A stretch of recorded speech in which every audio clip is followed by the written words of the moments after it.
Okay, so I am going to do a video of a movie that of course is celebrating its 30th anniversary Friday week, the 24th of this month. And it also happens to be one of my childhood favorites. I may have reviewed this movie in the past, but this is my review of it, and does it still hold up for 30 odd years? And that movie is, of course, Mrs. Doubtfire. So Mrs. Doubtfire came out in 1993, which makes it 30 years old, by the way, and it starred Robin Williams, Sally Field, Matthew Lawrence, Lisa Jacob, and Mara Wilson, and Pierce Brosnan. And of course, it's directed by Chris Columbus, who also directed 9 Months, which also starred Robin Williams. And the second collab was, of course, Mrs. Doubtfire. Actually, the first was Mrs. Doubtfire, the second was 9 Months, and then the third collab that Chris and Robin had together was, of course, Bicentennial Man. So what is this movie about? Well, the movie is about this voice actor called Daniel Hillard, played by Robin Williams, who of course quits his job as a voice actor because he is fond of doing ad-libs, just like Robin Williams, of course. And of course, he decides to throw a party for his son, played by Matthew Lawrence, who is celebrating his 13th birthday. Unbeknown to his wife, Miranda Hillard, played by Sally Field, who is a very tight up businesswoman. I think she's like an interior designer, actually. She is. And of course, she gets a phone call by her neighbour, played by Polly Holiday from that thing, The Parent Trap. And she tells her, your that husband of yours is throwing a party. And he has he has like a whole zoo, you might as well say, including the horses and donkeys and everything. And of course, she gets pissed off about it. And of course, she has enough of him, and she of course wants to file for a divorce with Daniel.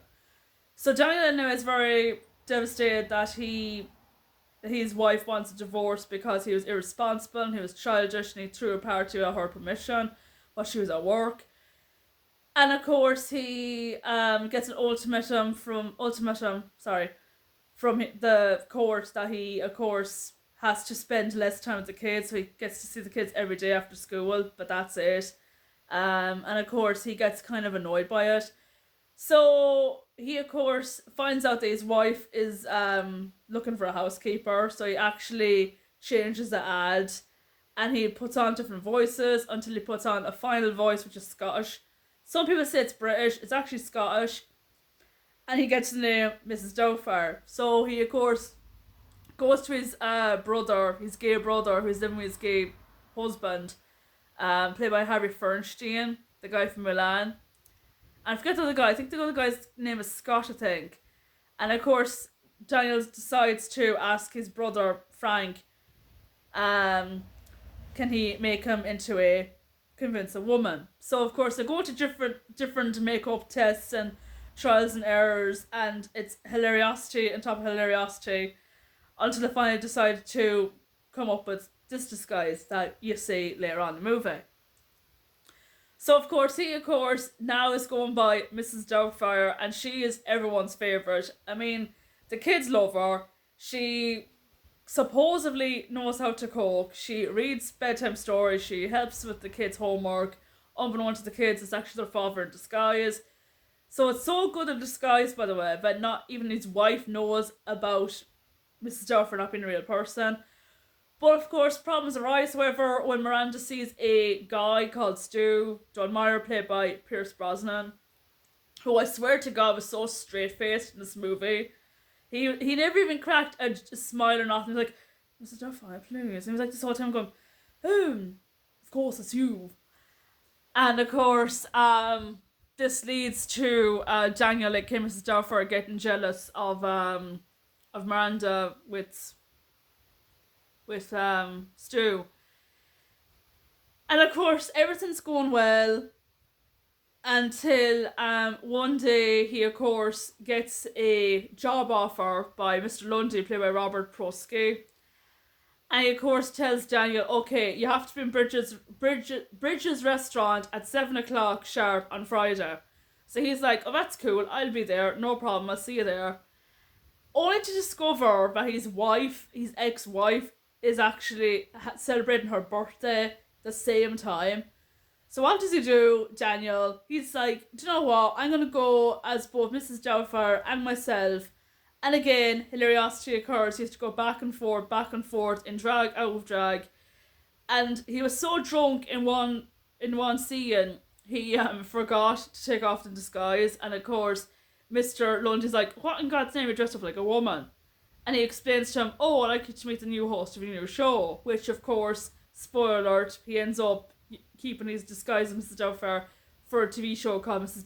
Newport United House. But now back to whatever I was going to say.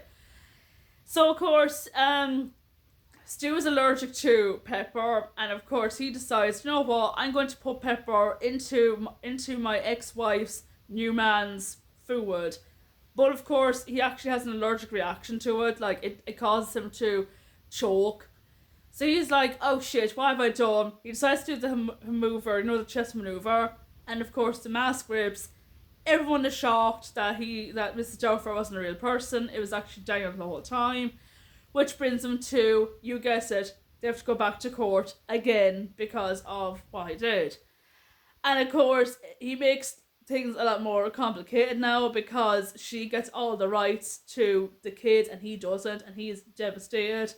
And he even says to the judge, look, Your Honour, I know what I did was wrong, and I just want to see my kids. That's why I disguised myself as an old woman, because I wanted to be with my kids. And he was like, yeah, I understand that, but I just see it as an act and that's it. And he, of course, pleases the judge. And he's like, no, I'm sorry. Your ex-wife gets the kids. You don't. Good luck to you. So, of course, Miranda has a change of heart. And she decides to postpone the court case. So that he can actually see the kids every day after school. So he's kind of like the new babysitter now, you could say. And the movie ends on a cliffhanger. I was going to say open note, a cliffhanger as to whether or not Daniel gets to see the kid, Daniel and Miranda get back together or not. You decide. And that's pretty much it. So yeah, the big question though is, for a 30-year-old movie, does it still hold up? And my answer is yes. I've always loved this movie because I love the fact that it doesn't sugarcoat on divorce. I love the fact that in the actual ending, supposedly, Chris Columbus actually wanted Daniel and Miranda to get back together.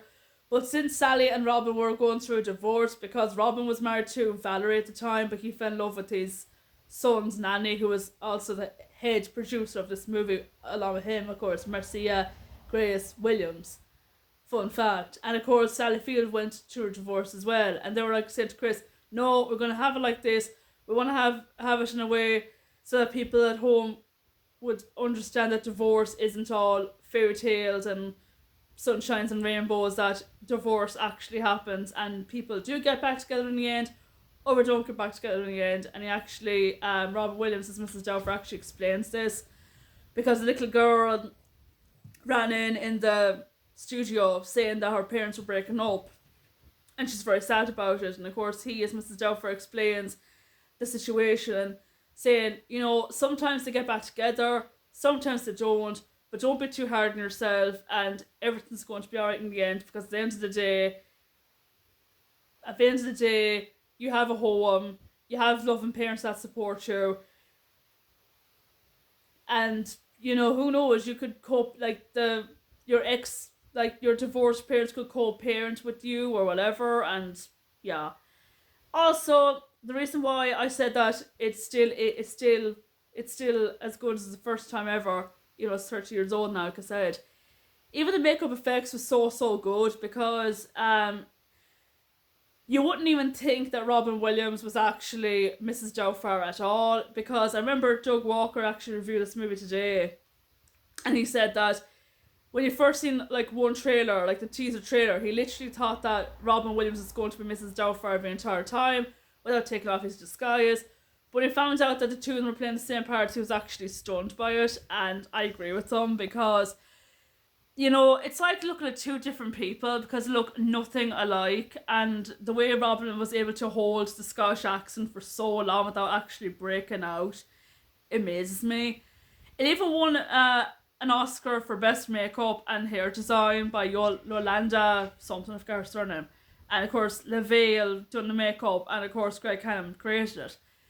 But yeah, overall, this movie is really, really good. I've always loved this film, like I said. The acting is good, the comedy is hilarious, the makeup effects is brilliant. Also, like I said before, the story doesn't sugarcoat in divorce, which is what I like about the film, because like The Parent Trap sugarcoats divorce, where the parents get back together, like Elizabeth and James and Elizabeth and Nick end up being together in the end of The Parent Trap, because Nick realizes he's still in love with Elizabeth, played by Dennis Quaid and Natasha Richardson. But yeah, I give this movie 9 out of 10. It's a really, really good movie. If you haven't seen the movie yet, go on to Disney Plus, watch the film, and enjoy it, because it's definitely one of my all-time favorite films. And yeah, and to watch it now, it really hits, because I didn't grow up in a divorced family at all, because my dad, like I said, passed away many years ago. And to this day, I still miss Robin Williams to this day, because he was literally like family to me. I don't know why. I didn't know the guy, but I literally was a massive fan of his. And it breaks my heart every time he's no longer with us. But yeah. If you have seen Mrs. Doubtfire, what do you think of the movie? Do you like it? Do you hate it? And what is your favourite scene in the movie? I'd love to know what your favourite scenes are. Because there's so many to count. Seriously. I could spend another 20 minutes talking about my favourite scenes, but it'll take up too much time in the video. So yeah, I'll leave it at that. And out of 5, I give it 4.5 out of 5 stars. I thought it was very, very funny and very heartwarming. And yeah, here's another 30 odd years. So happy anniversary to Mrs. Doubtfire on the 24th of this month. So yeah.